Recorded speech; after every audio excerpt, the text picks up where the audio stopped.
I always like, continuous improvement and stuff. And I ran across, I have a friend that I meet up with. She's an entrepreneur and has a similar mindset that I do. And we have these sort of, chat sessions every once in a while.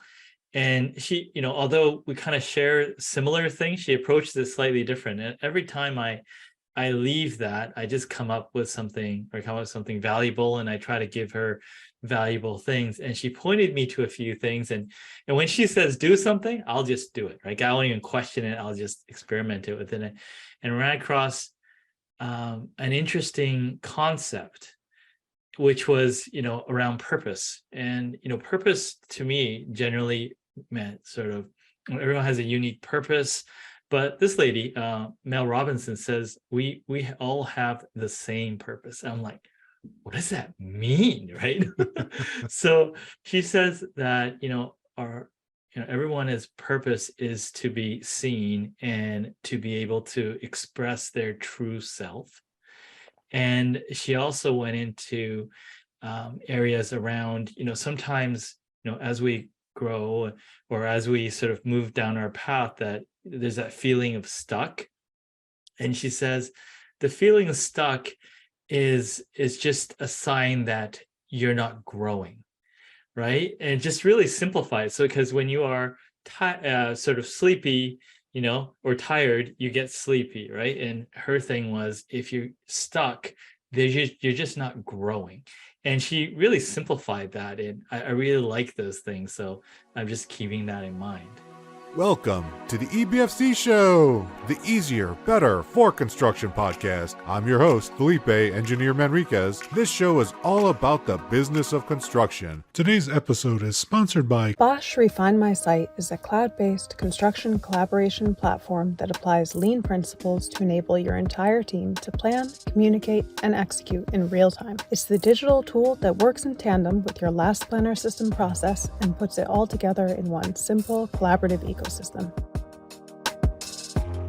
This easy-to-use platform is available in English, German, Spanish, Portuguese, and French, and can be used on desktops, tablets, and mobile devices.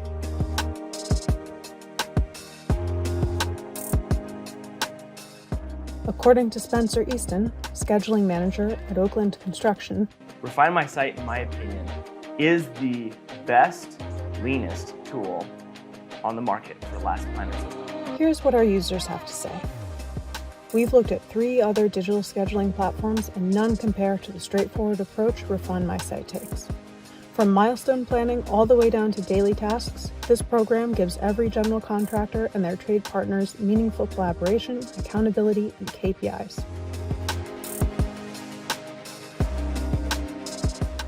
Register today to try Refine My Site for free for 60 days.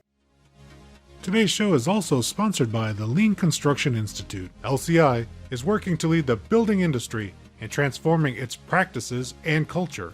Its vision is to create a healthy and thriving industry that delivers outstanding project outcomes every time for everyone. Check the show notes for more information. Now, to the show. Welcome to the show, Tats Nakagawa. Tats is an entrepreneur, an author, and the podcast host of the Specified Growth Podcast. Check him out on all your favorite social media places and where you can get all of his podcasts. We will have links in the show notes below to get his full bio and get connected with him. He is absolutely open and approachable. And I think we first met each other on TikTok, of all places. Is that right? Absolutely. I was just messing around trying to learn, and I saw you out there trying new things, and I love people that are always trying new things and push the boundaries. So that's how I connected. Yeah, I love that. A lot of the stuff that you talk about on TikTok is focused on entrepreneurship for the most part. I see a lot of content in that way, and you've got quite the entrepreneurial bug. It's bitten you pretty hard, and you've been like a serial entrepreneur for a while now. What would you say got you started in becoming a business owner? It goes back to when I was 10 years old. I had a friend that had a pear tree in his backyard, and I just came up with this idea. I thought, why don't we take these pears and try to sell them? So we went out and we found a bus stop that was right next to a convenience store that wasn't selling any fruit. We put up this table and started to sell these pears, and these pears were ugly. They're really ugly. And we weren't, we had a little bit of success, but not much. But just before we were packing it up, there was a guy and his girlfriend that came up to our table, and he looks at us and says, "I love entrepreneurs." And he pulls out his wallet and pulls out a crisp $20 bill and gives it to us. And back then that was $1 million to us, right? Yeah. And Yeah. so here we are, we thought of an idea, we tried it, the execution was poor, we didn't know what we're doing, but just for trying, just having the courage to try something, good things can happen. And I really always love that idea of being able to sort of create or make something happen. And that's really stuck with me. I've had a few sort of other interests that came up over the years, but when some of those sort of passing phases went, I just went straight back to entrepreneurship. Since I was a small kid, probably almost the same age as you, I did something similar, selling pizzas after events were over. And my dad always recounts the story to family, friends, and relatives that don't know why I'm so busy as people think. But really, we're just having fun following our passion, trying to solve problems for other people. So I think experimentation is something we have in common. And you said something there that really resonates with me on being agile and adaptive and having the courage to try something, even though it didn't work, right? You're out there with your ugly pears, no marketing, no advertising, no signage, I'm sure, right? You're just standing there. Did you even have a sign to say how much the pears cost? I think we had some really, like hokey looking signs, but we did get something, right? So that was Right. the crazy thing, was is like, that someone was able to sort of give us a chance and to do that. So I love that. So whenever I see someone trying, right, especially if they're early in the game, I just can't help trying to see if I can help in any way. Oh my God, that is something that just makes you so connected to humankind. And I think that that act of kindness is probably spurred on and encouraged so many more entrepreneurs to get started and stay started. And now, tell me about how you end up moving to Canada and kind of leading a roofing materials company of all the things you can be involved in. Well, entrepreneurship is not a straight path, as some of the books will sort of lend you to believe. Yeah, so when I wanted to, dig into entrepreneurship, like in my university days, I knew I needed help. Maybe nowadays, with all the podcasts and stuff, there would have been enough resources, but I really felt that I needed a mentor. And maybe in the business world, it wasn't as sort of common back then, but I come from sort of a bit of a sporting background, which I really enjoyed. And you wouldn't dream about, doing a sport, like for instance, I play tennis, without a coach. That's almost unheard of doing Yeah. that. So for me, it was really natural to look for someone to help me, on top of the reading and all the other things that I was willing and interested in doing. And I was lucky enough, a friend of mine introduced me to an individual named Peter Rosen. So he was an inventor type. He invented the Windows media player. He sold it to Bill Gates. He worked on some early 3D printing technology. He worked on a steel measurement technology that later partially inspired the MRI. So he invented a whole bunch of things, and he was very unique, and I wanted to learn from him. So I was willing to work for him for free. I was doing anything, photocopying, punching holes in papers, anything that I can do. And we struck up a friendship, and we started to like do small things together. And that's kind of how it started for me. Wow, it's incredible. Did I forget incorrectly that I thought you lived in the US for a while before? Oh, I was born in Japan for a couple of years. I was in Canada. I went to the US to play tennis, and then I came Okay. back. Just for So tennis. Okay, just for yeah, sports. What part of the US did you call home while you were here temporarily? San Francisco. All the right. University of San Francisco. I played on their tennis team, and it was a fantastic experience. So between my entrepreneurial bug, for a moment, I was like, maybe I wanted to, try my hand at, professional tennis, like low level Yeah. professional tennis. Yeah. And I put everything I into it for a short period of time, but when that dream passed because the injuries came because I was working so hard, then my passion of entrepreneurship. But just to like answer your question a bit more, the first businesses that I started, I wasn't sure where I wanted to go with things, so they were all around marketing companies. I for some reason I've always loved the idea of marketing, and I've had interest in it. And I spent a lot of times helping, a lot of other companies market their services, but more particularly products, products and product feasibility, product launches that, required, hey, a little bit of technical feasibility, market feasibility, how do you launch it cost effectively? And I really started to really obsess over the idea of why do some ideas really spread and why do some ideas not win. And I really just start to look at the mechanics of that. And I spent, a good period of time, over 10 years, launching many products for other companies, but also doing a few of our own. And in the beginning, I was like, I love the idea of like this product, no one knows about it.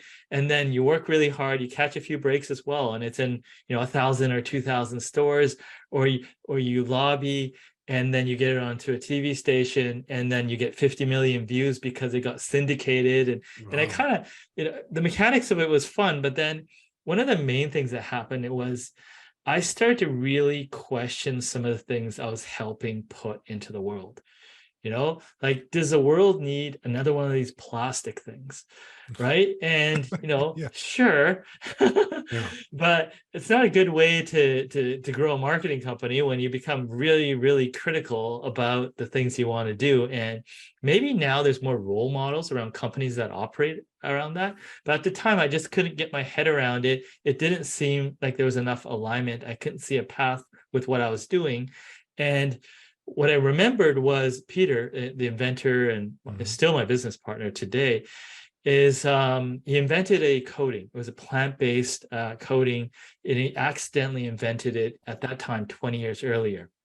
And how he invented it was, back in the late 80s, there was a lot of higher end curved wall houses. And the old way was the carpenter had to come and, with the baseboards, cut the baseboards into Lego-sized pieces of wood and then reassemble them painstakingly in. It would look bad and everything would drive everyone nuts. And, Peter's friend, who's a carpenter, came to him to try to solve that problem. And he, wanted to create something sustainable because he believed in sustainability before it was popular. And he created this sort of, flexible, sort of paintable, sort of, you can put nails in kind of solution for that. And as a byproduct of that, he accidentally invented a coating that he commercialized a little bit, but he didn't do anything. So going back to like, for now, 13 years ago, I convinced him to relaunch it because it was sustainable, it was high performance, it had 20 years of field history, which you don't get with most products. No, you don't. And I was like, this, there's alignment, bringing this to the market feels good. And one of the big coincidences at the time was there's the entrepreneurial reality show Dragon's Den, which is exactly the same as the Shark Tank, even with some of the same hosts, Kevin O'Leary, Robert Herjavec. And so they were piggybacking a competition on the regular reality show, and they were looking for the best sustainable innovation in Canada. And long story short, out of 4,000 companies that entered, Peter pitched it, and we won. Wow. And essentially what that gave us was $100,000, no strings attached. That was the prize money that Pepsi put up, and essentially 12 million views. And that's how we initially launched a company. Oh, it's an incredible story. That's like a rags to riches Cinderella story that I absolutely love that. And Oh, the there's a two, lot of lobbying and trying to convince, but yeah, absolutely. We just took everything that we learned from, launching products, and it was a great product, but essentially, no matter what, if something is going on TV, it has to present well. And one of the big things we had to solve for is how do you make a coding, right? Sound or look awesome on TV. I mean, paint, drying, coding, curing. I mean, yeah. that can be very, very boring Oh on yeah. TV. And one of the things we came up with was, hey, why don't we make it a cooking show, right? He comes out, he's mixing the ingredients, part A, part B.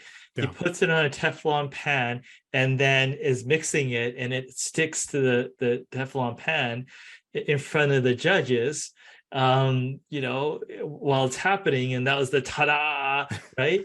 And luckily, the demo didn't mess up and everything went well and it looked good on TV. All in one take.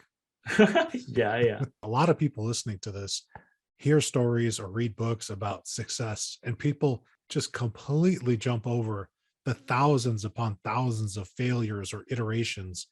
And you said something before, and I'm definitely pulling that string back again. You said it takes courage to do what you do, to think and do differently. Also, when you walked away from selling another plastic thing, that took courage too, to change directions because it didn't resonate with you. And I think a lot of people get stuck in just routine and habit and don't make those changes. What type of rules do you have or philosophy that pushes you to definitely pivot, change, and adapt? Sure. I think if you look at different areas of your life and where there's resistance, like resistance to change, I'm not saying every area, but there's an opportunity in there, and probably multiple opportunities where life is better on the other side. And each time that occurs, I have to remind myself of that case, right? But how many times where people have been sort of forced to make a change, and then it wasn't as bad as I thought, right? And Right. then holy, why didn't I do it sooner?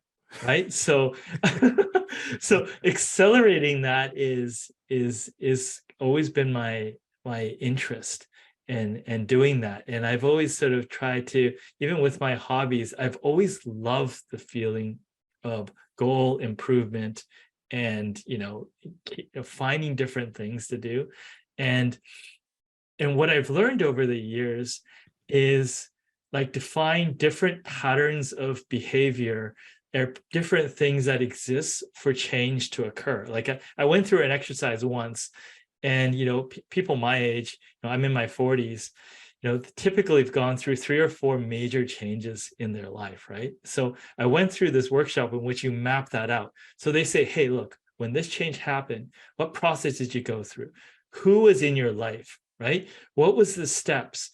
And if you kind of look and map the different areas of your life out, you start to see patterns.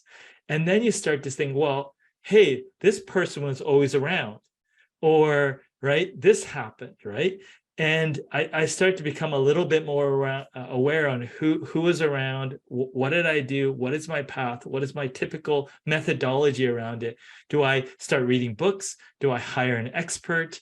How do I get inspired? And then I try to recreate more of those scenarios where that occurs. But some of the biggest, I think, breakthroughs for me personally have come when I was out of the day-to-day, right? Because sometimes when you have a routine and you're stuck in a routine, everything is similar. But when you kind of like find some way to break that, and a lot of times for me, it happens if you're taking some time off, right? Whether it's a short vacation or something like that.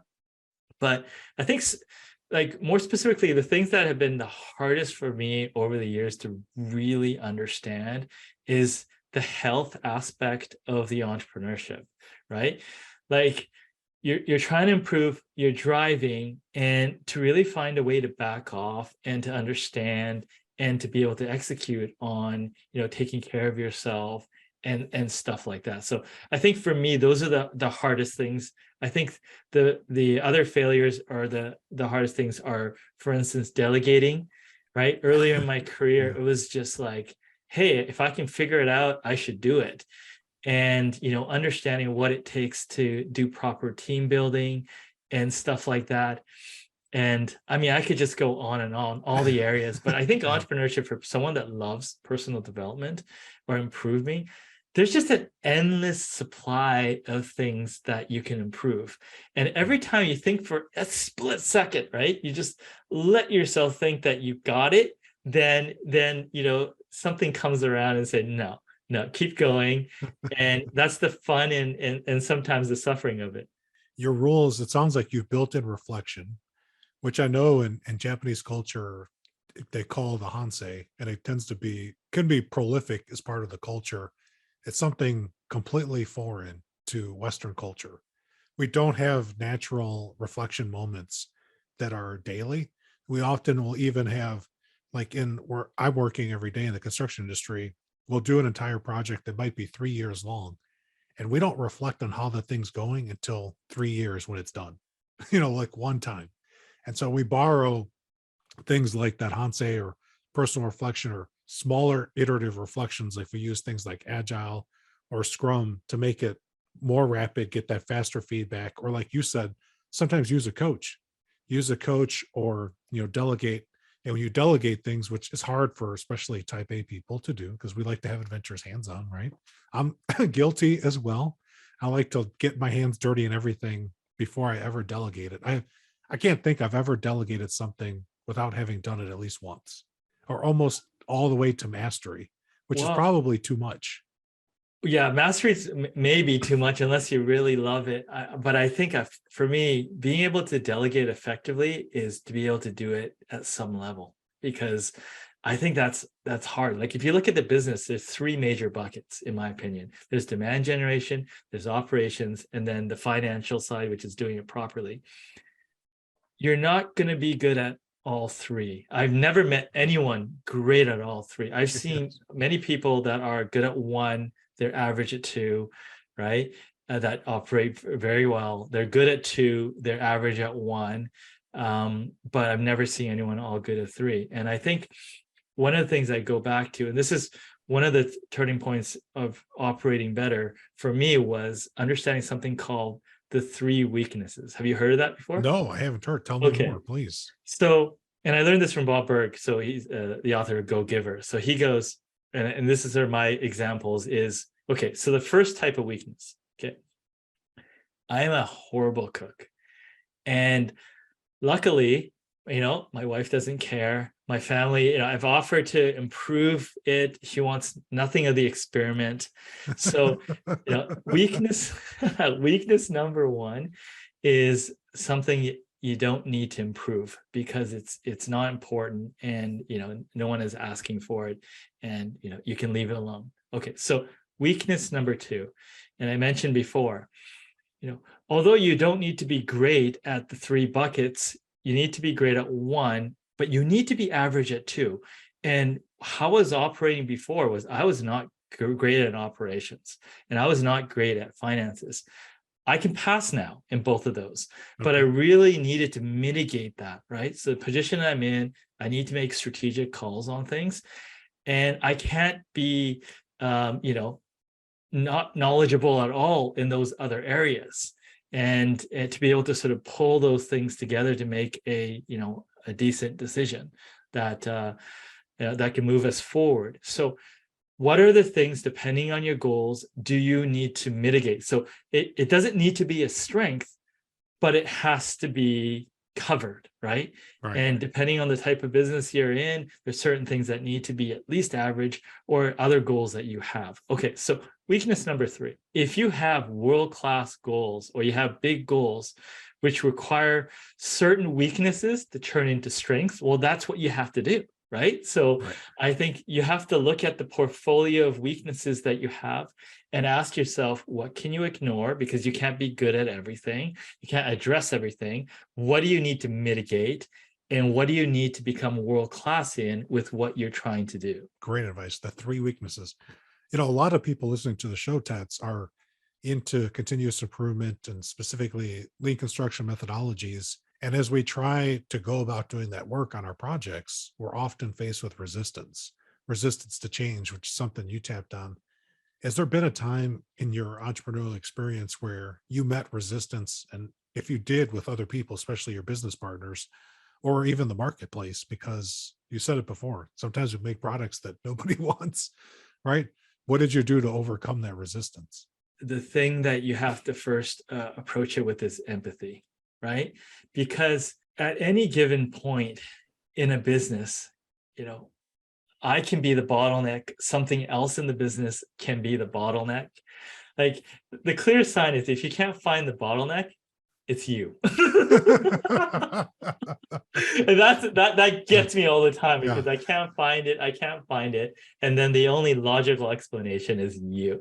yeah, And so the thing is, you have to approach it with empathy because sometimes certain people get certain things quicker than others. And I admit certain things, it just takes me a while. So step one is approach it with empathy, right? Step two is to find people within the organization or within the community that get it, that support what you do, that understand what you do. And then I think you talk about this a lot, Felipe, is, which I adopted, is make it easy for people, right? Break yes, it up into chunks, make it easier before it gets better, and manage the goals. So I really like that. But the second one is a lot of people try to take it in one, swing, right? They're yeah, like, uncomfortable, I need this, but you need to be able to marinate in this place of not doing it perfectly and being okay with that, as long as there's incremental gains towards the bigger thing, and to understand that there's just a certain point where you're just fire hosing people too much, and there's just too much change that's occurring. And that's the case. So change is occurring all the time. Someone explained entrepreneurship to me in a certain way, and it's always stuck with me. So entrepreneurship is the process of shaking things up, changing things up, systemizing it, and locking it down, and then shaking it up again. And there's different individuals that do that, right? So why does that need to occur that way? It's just because things around us are changing all the time, right? So customer needs are changing, right? The things in people's lives in your organization is changing all the time. So there's never a point where everything is running like, quote unquote, a machine, right? that's Not right. everything. You talk about like they're all operating non-linearly and in different directions, right? So when I see like people explain systems and machines, but the parts keep changing shape, right? Right. So it's just like, how do you keep it close, and how do you pay attention to it, and how do you adapt to it? And that's the thing, right? Like things are working until they're not. What's something that repeatedly hit you multiple times before you learned? Yeah, I mean, I'll just go back to my health thing, right? So, like when I graduated out of university, because I was doing human kinetics. So, I had a personal training background because when I was doing tennis, I was like, I'm like an all-in type of person. So I did personal training. I had my tennis coaching thing. So I know about fitness. I know about staying in shape. But when I started entrepreneurship, what was I doing? I went to school. I had a job. I was volunteering, right? Learning as an entrepreneur. Early in the 2000s to mid 2000s, I had two companies, two small companies, and I was on 4 boards. And I Wow. remember I was doing a You spread speech, yourself. You really spread yourself around.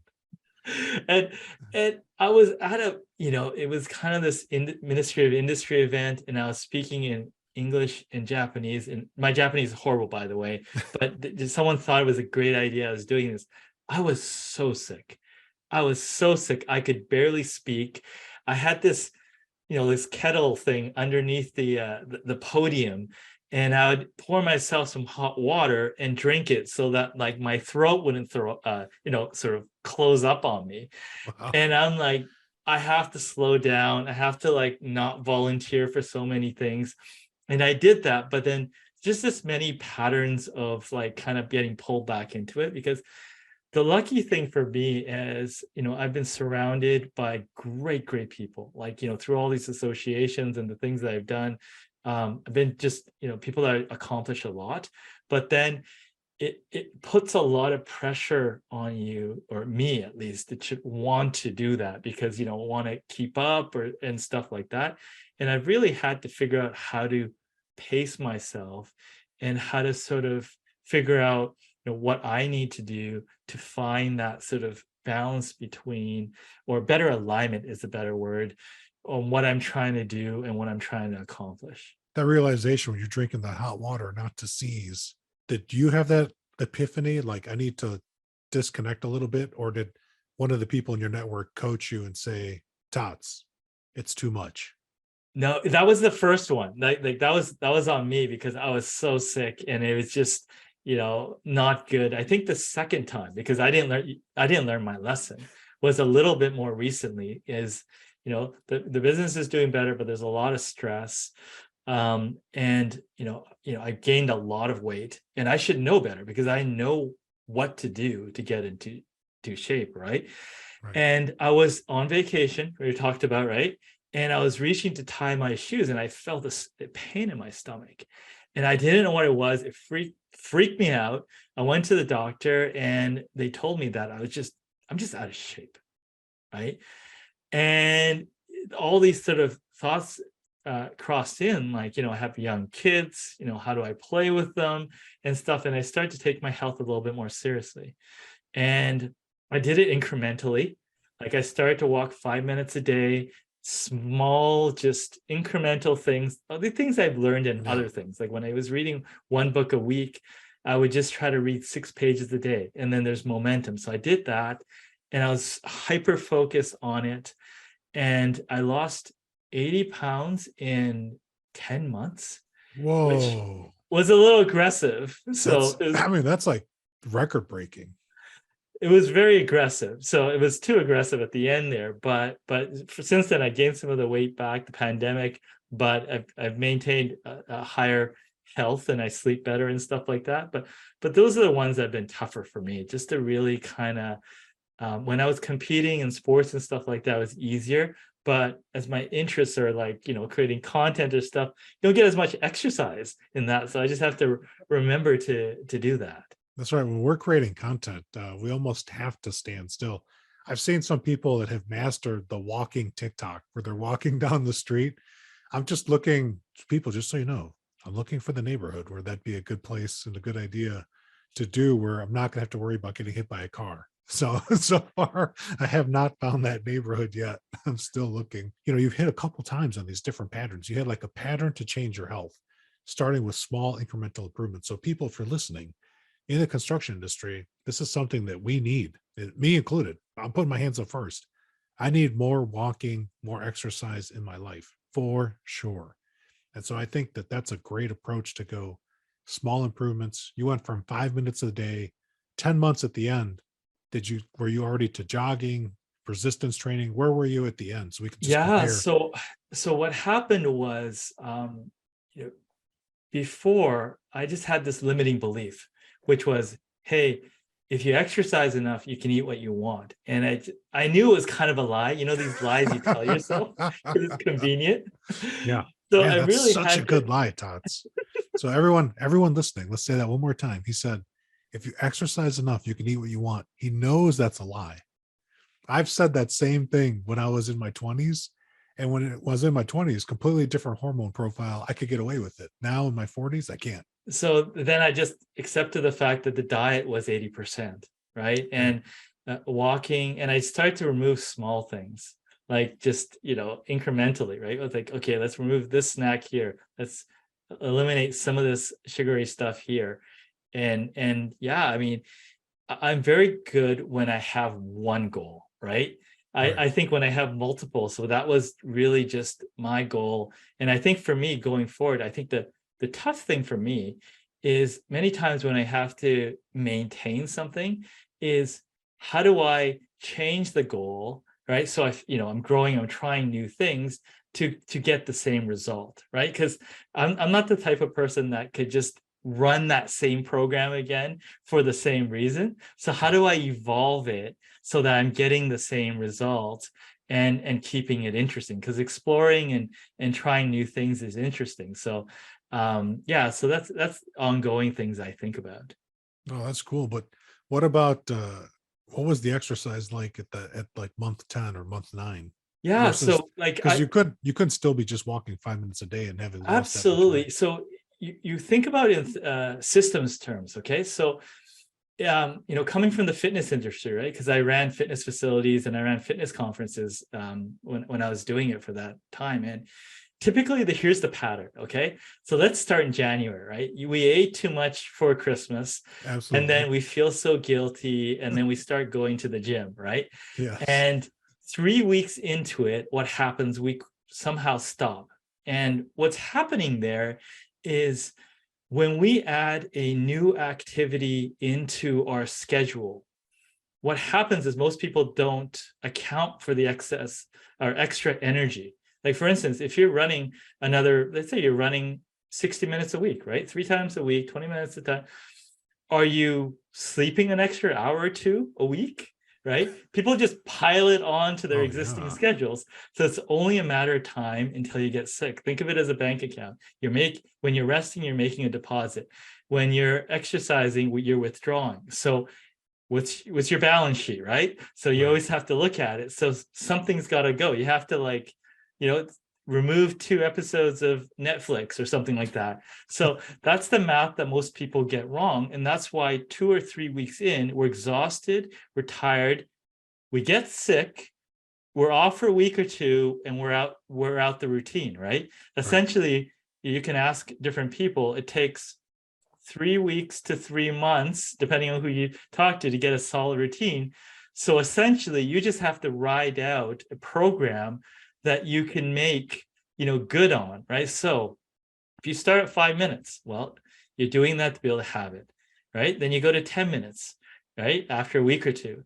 Then you go up to 30 minutes after whatever. And your body is adapting, right? Like Right. it's resting more, it's your muscles are getting stronger. So you're gradually adapting, or you're not like skipping a meal like from the beginning, right? Which is like, oh no, the caloric intake goes down, Yeah. your muscles aren't recovering as fast, and then you can get sick from that too, or you get stressed out, right? And then you binge eat, right? So looking at it from a system thing is really important. Everyone has these tendencies, right? So what are your tendencies, and how do you anticipate what you're going to do, right? Like, and look at everything in your life to see if is it supporting what you're trying to accomplish or not. Like, for instance, let's say your goal is to exercise every day. Well, you look in the closet and you have 3 pairs of shorts. Yeah, that may be a problem, right? That's a So, limiting factor for anything to sure. reduce friction and Yeah. to make that easier. Like, does it help when you tell someone, right? What is your tendency? Engineer that into your program and try to figure that out. And that, you're more likely to achieve your goals, but try to figure out what the realities of the breaking points in your system are. What I really like about that pattern that you used is, one, you were like, I cannot I'm having an issue when I touch my shoes or tie my shoes. It's going to affect my ability to have fun with my kids. And so you had a problem with an emotional connection that made you make a change. So people listening, if you're trying to implement something different on a project or on a team or with yourself, like who would say yes to better health? Like all of us, especially now as we're heading into the winter months or coming out of the winter, depending on when you listen to the show. So you got to have a reason why you want to make change. Communicate that to other people. So, like some people like to have an accountability buddy. I mean, for you, your kids would know, Dad, you're not playing well, and probably complain verbally because that's what kids do. They tell the truth, right? And then you're also getting the feedback too. Like, is it easier to play or not over time? I bet now you can move around much easier than you could before. Yeah, yeah, definitely. I mean, they're getting faster too, so it's a losing battle, but I'm trying. Yes, absolutely. I know I'm telling my own son too. It's like, I think you can outrun me now, which is okay. That means I got something to improve, right? Small goal, keep up with them, keep having fun. And then you implement that pattern of small improvements. One of the things I've heard, in addition to having people in your life to help keep you accountable, or you keeping yourself accountable, like just being honest, right? Like, I have this goal. Now, do I have an environment? Like you said, if I only have 3 pairs of shorts and I want to be outside exercising every day, clearly I'm not supporting my goal. So you got to make those changes too to enable that change to happen. I also like the fact that you can share with others and help each other. One of the people that I talk to, I'm going to give a shout out to Mr. Brian Melcher. We talk every single week about it's always like this, Tots. It's always family, then business. And then from those two, depending on what's going on, we might talk about personal health. And we keep each other accountable and say, you're pushing too hard, or give some encouragement, because we're on this similar type of quest to make positive changes. So we're a little nutty that way, right? Right, just like you are. Like, you're on the same quest to, you want a good sustainable environment, you care about the businesses you're engaged in, and you're trying to make a difference. I mean, all those cool things, and you're sharing, like it's spilling over with you too, because you're podcasting as well and bringing people on. I've been on Tats' show. Like, we'll put a link in the show notes to my interview on his show as well. You can check that out. But I think it's so fascinating. Like, we have all these passions and we're out there sharing, and it's not for everybody, right? But these patterns definitely have some, can be thought of like recipes, these type of systemic things and thinking. What speaking of all these patterns and spilling over, what led you to write a book?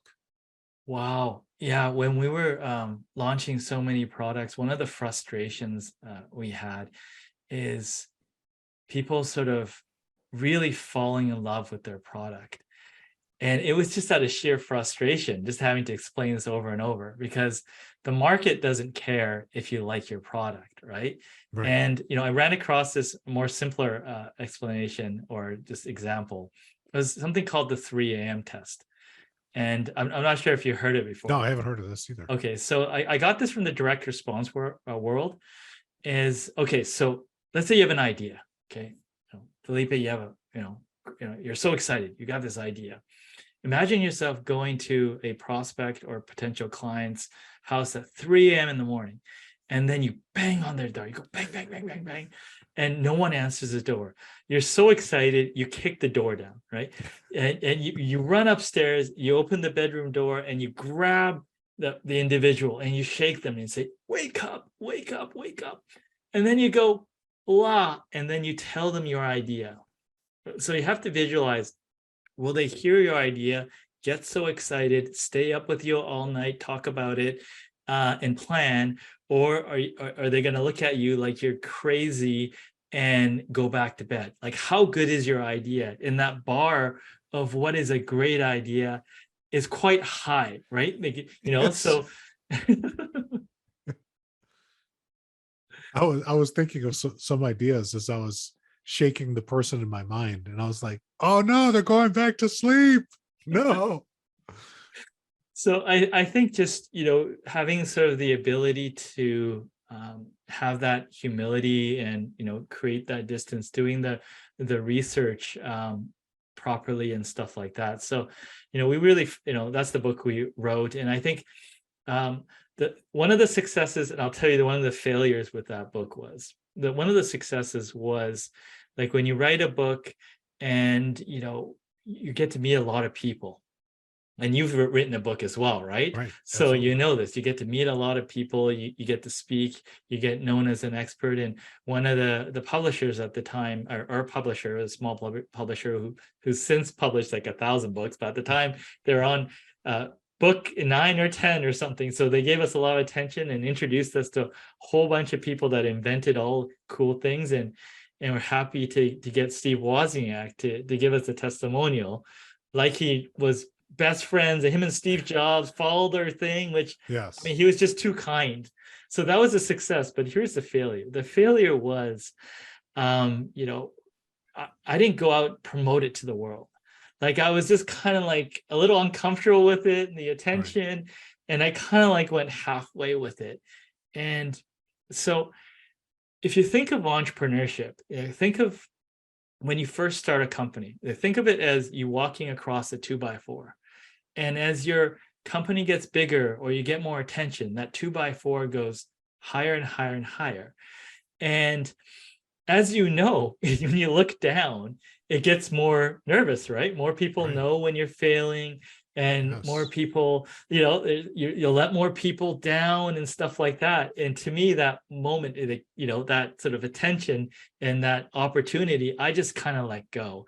And I've really didn't really capitalize on the way I could have. And I was just, more reflecting on it later.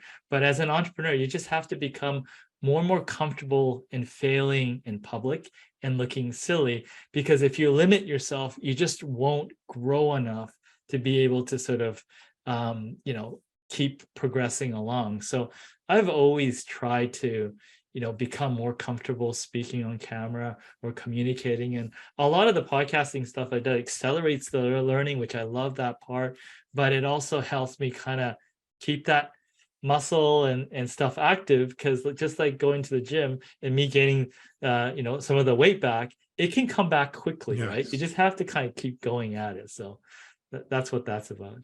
No, I love that too. And people, the name of his book is Overcoming Inventory-itis, Yeah, the inventory. silent killer of innovation. And where can people find that book? Because you didn't even tell us where to get it, Tats. Well, I have a website, Tats Talks, which sort of consolidates some of the stuff, with the podcasts and the videos that I've done. So there you go. So we're going to go to tatstalks.com. Was that right? yeah, absolutely. And we'll make it easy for you people, because that's the name of the game. It's going to be in the show notes description below, so you can get there and check that out. And look at the forward by Steve Wozniak himself, co-founder of Apple, and back in the days. If you don't ask, you don't get. Tots, it's been amazing having you on the show. I can't believe how fast the time has gone. And you've definitely shared lots for our audience. People, Tots is in the business of helping other people and inspiring. Please check out his podcast, Specified Growth. Check out his links. Get to know him. Direct message him on TikTok. If you're on there, follow him on TikTok. He puts out a mountain of content, which I absolutely appreciate seeing you in my feed every single day, Tots. Thank you to contributing to my learning and my growth. I super appreciate you. Yeah, thank you so much, Felipe. I appreciate the opportunity. Very special thanks to my guest. I'm Felipe Engineer-Manriquez. The EBFC show is created by Felipe and produced by a passion to build easier and better. Thanks for listening. Stay safe, everybody. Let's go build.